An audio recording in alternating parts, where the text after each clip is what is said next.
చెట్లన్నీ మళ్ళీ రీపాటింగ్ చేస్తున్నాం.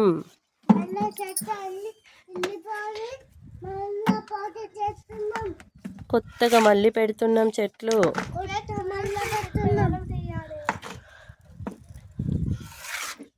నిమ్మకాయ చెట్టు పెడుతున్నాం.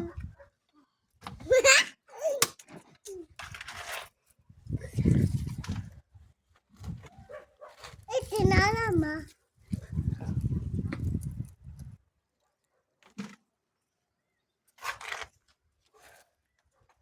రీపాటింగ్ అయిన తర్వాత మళ్ళా చూపియమ్మా. ఇది ఇక్కడ వంకాయ చూపియమ్మా.